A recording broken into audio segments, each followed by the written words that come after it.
Oscar, the president is looking to accommodate new allies in a broad-based government before or ahead of 2027. Why is this necessary for? I think it is something in the right direction, and this one has happened before. I think even currently somehow President William Ruto could be running unpopular government, because I told you the credibility of his administration was tested by the Gen Z's revolution and now attempt. Some people describe it as an attempt coup. The same thing, this is 2 years after his election. This one happened in 2005 also, when Mwai Kibaki took power in 2002. Then exactly after 2 years, we had to go for a referendum, which the government lost when we lost the Wako draft. You remember when Raila and the rest campaigned against the Wako draft, and which was government draft. That was like a vote of no confidence in that government. But Mwai Kibaki had to remove the entire cabinet, do a new cabinet to help him finish that first term. He did something called Government of National Unity, I think, when he brought Nyachai and the rest to help him finish that, because the credibility of his government had been tested. Again, I think in 1982, something like this, an attempt coup, 1982, against President Moi, who had been elected in who had been president from 1979 after the death of Jomo Kenyatta. Then the Chukas of the world and blah, blah, blah, attempted a coup, and this station was raided, and power seemed to be, they were trying to take power here when that Mambo Potela was announcing news in this premise that we are in today. When that one happened again, President Moi tried to reorganize his government to have something different. So I think what William Ruto is doing is not new. Something that has happened before. That you try, even Uhuru Kenyatta, when he's going for his second term, he tried to organize government by having a handshake with Raila. Mwai Kibaki, when they brought in the Grand Coalition after the 2002, after the 2007 general election, he did it twice actually. Mwai Kibaki did it twice. In 2005, when he sacked all his cabinet ministers and replaced them with others. Then again in 2007, when there was the post-election violence in 2007, and had to bring in Raila Odinga and another set of half of the cabinet, which were members of the opposition, who had quote-unquote lost the election. So again, he had to change policies to suit whatever was happening at that particular time. This is what William Ruto is trying to do. That he has to, after the Gen Zs and after the impeachment of Gachagua, it's like he's trying to reorganize his government, because he wants deliverables. He's going to face an election. For instance, if you ask me, the issue of NHIF and the chief and Shah, this one, Nakumicha, according to me, lost a health docket because she was not able to, first of all, deal with the doctor's strike, and secondly, implement the chief insurance. So when we brought in the new cabinet secretary, what is her name again, Baraza, she just went and implemented it the way it was. Because like her position was like, because if I was Baraza, I could have told the president, look, wait a minute. This thing, the way it is structured, it might bring a lot of teething problems which you don't want to deal with. And because you want to use this one as a political tool as you campaign in 2027, give it a break, let's give it another 3 months, so that I also internalize this one, get better structure, so that by the time we implement it, I don't think it was a bad thing, but I think it has serious teething problems, which is raising a lot of eyebrows. For instance, I will explain to you. When President William Ruto was campaigning for this shifting, he categorically said that yule mtu analipaga 500 will now be paying 300 shillings, right? Which people were comfortable. The people who were paying 500, if you reduce it to 300, they were, okay, this is the right thing to do. But now, they're now complaining that if you get to register in that portal, then that portal gets you a fee that you're supposed to pay. There are people who are paying 500 per month, but now the portal is telling them to pay 3,000.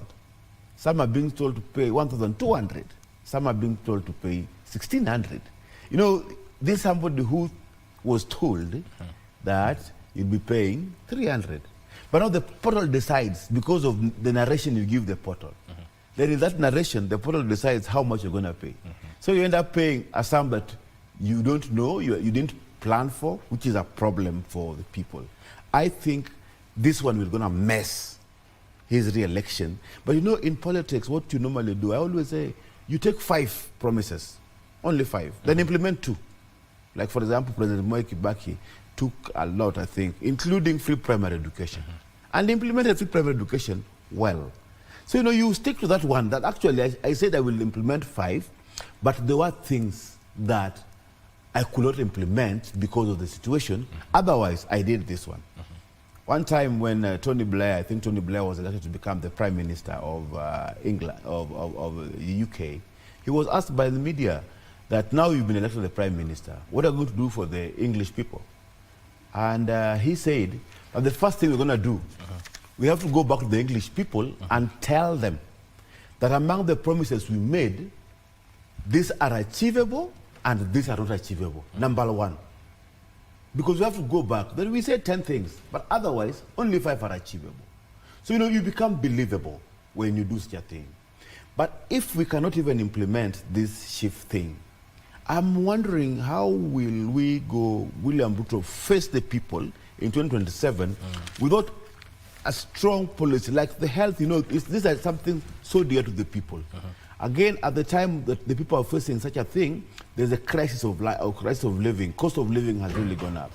With now the introduction, which we are introducing again, we are introducing the amendment. You know very well that this week we're introducing the amendment of the Finance Bill 2024, the amendment that the government is trying to get another 178 billion. Now, again, taxes, there are more taxes that are being added to the system. Now, the cost of the spending, people are not able to spend because salaries are coming down. It's like salaries are coming down, but the cost of living is going up, which is a mismatch. And this is what is, according to me, even the pastors who are complaining, they're really not complaining about whatever is happening. You know that Kenyans are not even spending on tithing and sadakas anymore because people want to eat. And people feel the pain that the money is not able to buy anymore.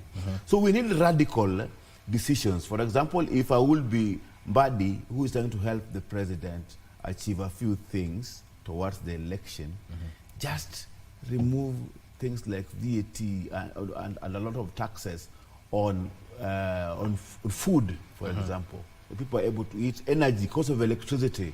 Remove tax on that one. Cost of electricity. Because it is expensive for the people. And the belt is tightening even more. So I'm even worried about 2025, how will it be? Because we are tightening it more and more. I think we should have a system where we bring a lot of people into the tax bracket, but reduce tax. So that many people, I think Moi Kibaki's government focused on that. He was not so focused on taxing. He was focused on bringing so many people to the tax bracket.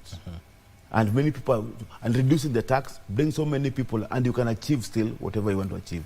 But in our case, you find that the tax bracket is shrinking because big companies are not paying tax. Some of them are evading tax. Even the issue of the churches again, the way I look at it, you know, Mungatana was trying to bring in a bill so that the offering in church can be taxed. That is wrong. I think you should not tax the offering. But I still think that the businesses that are run by these organizations should pay taxes. For example, hospitals, for example, schools, for example, any other business like other you know, churches own malls in town. There is one, I think I've seen one at Basilica Cardinal Otunga. Those ones, the businesses that are run by these organizations should be subjected to a tax. But offering that is in, you know, you're going to go, it's difficult to go into the KRA going into the final accounts of churches to say, okay, this is how much you collected, you pay VAT on this and this. And that one might be a bit tricky. But the businesses that are run by this organization should be subjected to some tax because they earn income, they earn rents on them, they earn a lot of, it is business. All right. You know, what we call income tax is that it is the money that you receive. For example, if you do a mall in the middle of town, be it a private mall, be it a, you know, you're going to get an income out of it. And that is what government tax is called, income tax. Income is when you receive an income in terms of salary, pay as you earn. When you pay as you earn. We understand all that, income tax, pay as you earn. Yeah, but you no, know, that is, this is within our understanding. Yes. And when I say that, it is with that one considered in it. Yeah. You know, naturally, you know, we are not an utopian. You know, we are Kenyans. Yes. And we want to maximize on profits. So there's no way out you're going to introduce new stuff. I'm used to, this is what I'm paying, and then you're coming to introduce new taxes to me and expect me to still leave these people financing my business, and they still leave it at that point. So you don't for paying taxes? Let me rationalize that. I think it's a good debate out there. Yes. In law, the principle in law is you don't tax charity. For instance, you find, the other day I saw the former CS, Moses Kuria, write a tweet when the Catholic Church were condemning the president. Then Moses Kuria writes a tweet that the Catholic Church are always right, and they will always be right, and he is an advisor to the president.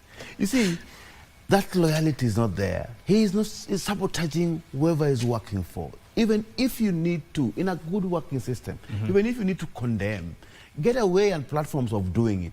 But just doing it on Twitter, I think, for me, that one should not be accepted. Number two, Gachagua was not alone. He had these people who were loyal to him. They're still serving in government. For example, the chairman of committee of budget. Because the main thing here, even CS Mbade, whatever he's doing, is not implementing a budget. And there was a committee that worked on that budget led by Dindi Nyoro, who is also now a bit for Gachagua at this particular time, and is expected to help implement the same policies that the same government is working on. You know, his mind is also already divided. So I support something like that. You check out and weed anybody whom is not acceptable, is not accepting your policies now, how you want things to work, because your goals are different, including the PSS. The other, whatever you are reading there, as Raila wants 10 PSs. 10 PS. I think this is out of question, because already they are bringing a budget towards that. That means the PSs that will be appointed, they will never be seen as experts in their own field. But you cannot ignore the fact that this is a political. In a way, it's a political. Now, if my name is Omondi, if I'm appointed a PS tomorrow, I'll be seen as a Raila person who has only come to fill in the 10 PSs that Raila is trying to, you know, which makes it. You're starting from a wrong notion. Yes, you're not starting from a notion that these guys are going to do some other thing, bringing ODM. For example, the Mount Kenya, I think, opposition to William Ruto. I don't think the Mount Kenya hates William Ruto. It's not true. Yeah, they just don't like it that William Ruto is working around with Raila. Only. And if William Ruto says, I'm not working with Raila anymore, then they become friends again. And Gachagua was very clear that we just didn't like, Uhuru was our man, was our son, and what we hated in him, he didn't work with Raila. So we dumped him. And again, if Ruto works with Raila, we dump him. If Ruto comes back to work with us, now it's okay. He's a good guy. That's it. It's not about any other thing. So even the person writing Raila wants 10 paces is just trying to dig into that debate of that division. You know, and again, the government must work. And that's what he's saying. Everybody must be in it. Is there a level to which the people need to feel that they are comfortably taxed? Banoska? I mean, if I summarize what Dr. is reading about predictability and what she's talking about familiarity, I will summarize it in terms of stability. Yeah. That people want to be sure of what they're dealing with. For example, that if you buy an insurance, education insurance for your children today, a child who is 2 years old, that by the time they get to university, or by the time they get to secondary, when they need to use that money, they will still be stability. You will get value for that money. That one has been lacking. For instance, when we have banks' interest rates which are fluctuating, when bank interest rates are fluctuating, then you buy insurance that is going to expect to use in 10 years, and then when you go to withdraw that money so that you take your kid to school, the insurance company will tell you, no, there were fluctuations. So although we promise that we will be giving you your premium at 10%, we can only afford to give you at 8% because we also invested that money in the market. And the market where we invested that money is it keeps on fluctuating. Sometimes the interest goes up, sometimes the interest goes down. You know, you cannot avoid some of these things. And for example, you know the interest rate. For example, what COVID did to our systems. Yeah, the interest went down, and sometimes they were coming up. And sometimes there's a bullish and bearish type of system. So it's difficult to have that type of system. But other steady economies, but not anymore, because, like, for example, the cost of living now is a global problem. And it's caused by partly the war in Russia and Ukraine, and also the wars in Lebanon and Israel, because they affect the global trade. They interfere with whatever is happening, because we are in one globe, and, you know, we are in one market, and anything that happens in one corner affects the other thing that happens in the other corner. But now, you asked me is there a time when citizens will feel they are comfortably taxed. I don't think if we can get to that particular time. Although, when, for instance, people are able to house themselves, you know, what you want to do, what do you want to achieve? For example, if you work at KBC, I want to drive my car comfortably. I can come with my car continuously into town. I'll be able to pay it comfortably. You want to be able to pay for your kids' school fees without any struggle, and you want to be able to house, not probably pay rent, build a house for yourself. That is, at that level, when you can achieve those ones comfortably, those ones are the basic things that sometimes you need in a middle class family. But when you have to have interference in the economy, which forces you to sell that car and sell that house so that you're able to stay afloat. And you know, most of the people who were in the middle class dropped down to lower class because of COVID, because people lost jobs, companies were closing, now companies are moving out of the country. And what does that cause? The ripple effect is that people who have mortgages, who are working in those companies, have to either let go those mortgages, let go those houses, let go those cars, and start afresh again. So that stability is lacking. When that stability lacks, that means the people who are managing the general economy of the country has a problem. Maybe we're not investing so much on futuristic ideas. For instance, you know, when this guy who is called Elon Musk brings something, this Safari Link thing here, it renders the fiber optics that we've been rolling down all this time all useless. And that is what happened to a company like Telecom. Because Telecom had these analog lines, and they had a big network in the country. Then we had a company called Safaricom, which came up, which was doing the mobile phone. And now all the laid down, the infrastructure was done by Telecom, goes under the water. The same way the people were laying fiber optics, they're still laying the fiber optics. But we are told that there's Safari Link that is coming, which is going to provide international Wi-Fi. You can get that Wi-Fi anywhere. That renders all the fiber optics projects and the money that we're investing in fiber optics all useless. So we're not really investing in futuristic ideas. We are only investing, we are caught off guard all the time. Somebody said that the development in Africa and the Western world is like a child held a hand by his father, who has doing big steps and very stable. But this kid who is being pulled by the dad is very unstable and cannot do and keep up with the father. So anytime he keeps on investing, he finds that something big has changed, and it's moving very fast. So we are putting money on the wrong ideas. It is wrong for us to lay fiber optics now, because in the next 2 years, we won't need them again. But you know, it's a big infrastructure. Some companies are getting into big loans to lay those fiber optics. So we need to invest in futuristic ideas. And if we invest in futuristic ideas, it will even go to our education system, because we are churning out university graduates who cannot be able to do anything in the market, because the market that they want, that we are preparing them for, is changing rapidly. And we have the traditional way of training, which is not in tandem with the contemporary market. So there's no time that our people will feel that unless we have growth. Yes. Yes, and if we have growth, something must give. Yeah. Even the development partners and everything, something must give for us to have growth. And at that level, we will find that, okay, the taxation is not bad. People are not worried about it. The country that tax 50%.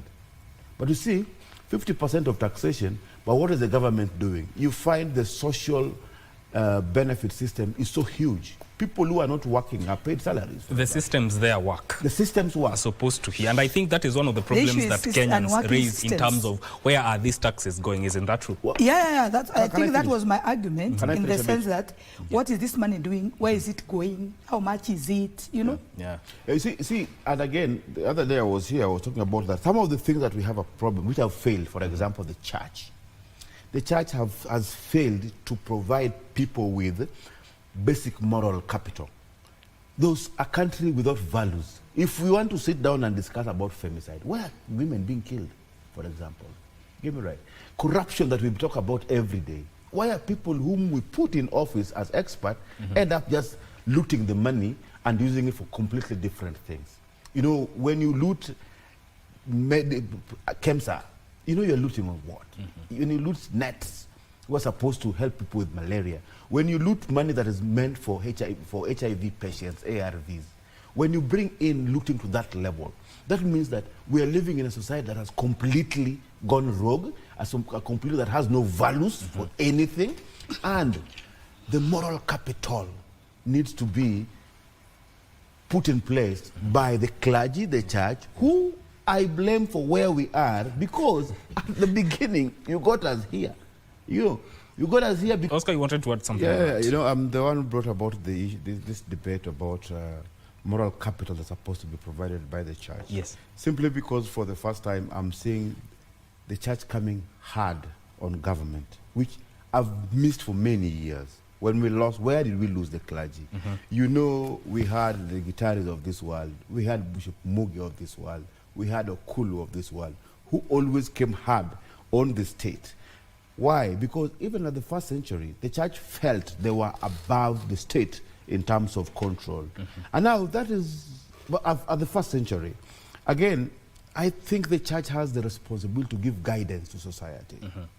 Yeah, as much as he's talking about that we need to be taught. Yes, I was taught in Sunday school. The Sunday school should be there. And people should be taught in Sunday school. The morals that we taught in Sunday school are not necessarily the things we were taught in school when we were in class 1. Because when we were in class 1, on weekdays, Monday to Friday, we went to formal school. But on Saturday and Sunday, SDA and other people who are Christians went to Sunday school. In that Sunday school, there were morals that were being taught, which we got to learn at that level, which I completely agree. I still think that the church has, clearly the church has to teach eternal truth, for example. They have that moral obligation, eternal truth. They are the only people who can stand with the truth today, tomorrow, even when things are so hard on people. Get me right? I still don't think that even the abductions that we're talking about, the state has the courage to abduct Olesa Pete or to abduct some of these clergymen, even what they say. Get me right? As opposed to what I say in TV. I can walk out of this TV station and then when I get to the gate, somebody picks me and then Oscar is just lost after that TV interview. But if the people who are men of the clergy are picked and abducted, it will be a big thing. So the state cannot go against them. So they have the moral authority, the moral intent to stand with the truth. Unfortunately, of late, the clergy have been part of repeating the sloganeering of the political system. They should be ahead of politics. They should be the people who sit up there and then politicians down there. But they've come down. Last week and the other previous week, I saw them coming hard. My friend Godia said that they threatened even to declare a curse on corrupt leaders, that we will declare a curse on them. Why are they having that position of thinking that they can declare a curse on somebody, right? This is what's supposed to happen because we want to deal with the moral decay. We want to deal with moral decay. Last week I was in a funeral, I lost a friend who was a manager at Wells Fargo. And one of the mourners who was speaking on front said that the Luo, our people, the killings like this one, this is not an archaic to the Luo community. I mean, you can rob, but just taking somebody's blood, this is not something that is taboos of our people do this. So I'm saying the problem that we have, we've lost morals. I'm telling you, for example, if ESCC worked, because we're looking at that integrity, chapter 6. Yes. If EACC worked properly, nobody or a quarter of people in this parliament could have not even gotten tickets to get to those positions. So that the EACC didn't, it was just stamping. People with corruption cases, people with what, they went into parliament. But these people, if you subject them to check into whatever they've made, the money they've made, morally, it is wrong. So we've lost morals, and now it's coming to our youth. For example, I'm talking about still the church. How do you explain that in Wajir or in Mandera, they don't have an alcoholic problem among the youth? It is because of religion. It is because of religion. It is because of the relationship of religion to alcohol. Yeah, but they have a problem with Mogoka. With other problems. They have a problem. But I'm talking about alcohol now. I'm not talking about Mogoka. Mogoka is also it's not alcohol. It's not alcohol. I'm talking about alcohol, which we have a problem with mostly in central Kenya. Again, if we have a problem with Mogoka, if we have a discussion of Mogoka, they have a serious problem with Mogoka, which I completely agree. But now again, what I'm saying, that religion plays a very big part in morality of society, which if you leave it to government, people in government, and we say politics is a dirty game, pastors, if they come into politics and continue sloganeering, and even when the Gen Zs were revolting, one of the things that the Gen Zs said, we don't like it when we see our politicians address congregation and give money to the churches. You get me right? Yeah. We should just ban those Harambes. Okay, for the one that was in Soweto, where President money has to be returned, I think that was done in a bad faith because those people asked, and he gave them money. But now there was no evidence, according to me, that money that Sakaja and President Ruto gave out was proceeds of corruption. But I know that churches have received money which, if traced back, could be proceeds of corruption, and they've enjoyed going into bed with politicians. But politics is a dirty game. People in politics have dirty things, dirty money, and unless we have a system where the religious section of society will rise up to the occasion and be the owners of internal truth, then we can deal with corruption, deal with things that shape, and say the truth when it needs to happen. Yes. The two gentlemen have said, and the issue of jobs has always been a thorn in the flesh, in the fewest of words possible. Your reactions to whatever has before I react to that, yes. I just heard actually talk about Kenyans being sick. I didn't realize that we are all sick. Maybe we need to close the country and get therapy and get a therapist maybe to counsel us. But anyway, issues of joblessness. Yes. What I can discuss is how has this regime, because today we are having, he's discussing it because there will be a state of nation address. Yes. And he's reacting, or he's looking at what he expects the president to discuss in the State of Union address. Yes. So he expects the president to say something to help his situation, right? Now, what has the president done, or what has the regime done to deal with joblessness since it came into power? That is the two years that we had, right? And is it working? For instance, there's been this thing of the president going abroad to look for jobs and all this. You know, he has done that. And there are many people who've traveled abroad to look for them.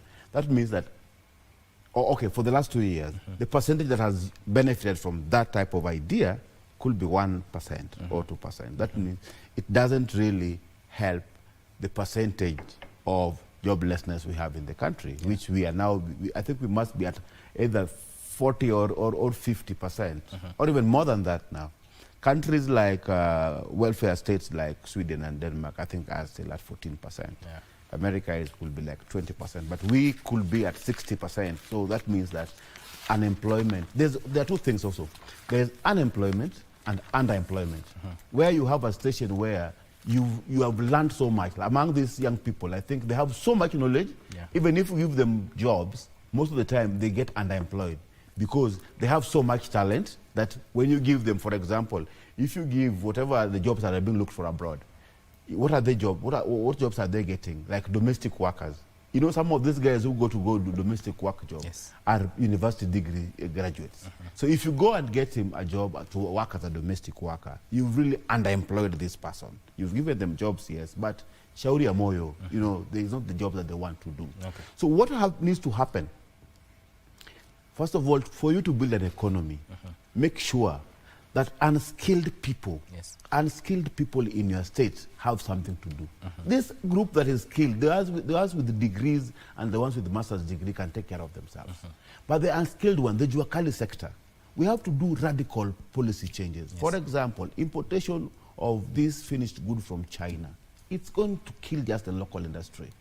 Develop the Juakali sector, because even whatever we do in the Juakali sector, the carpenters, the whatever, the people who do those hand jobs should be able to work.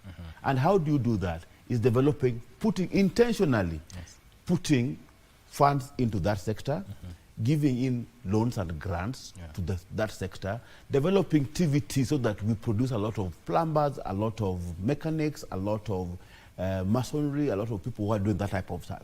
But the more we bring in stuff which are finished from China, at the end of the day, we just shrink in the job opportunities that we have for our young people. If you call for a rally, you don't even have, nowadays, politicians do not call for rallies.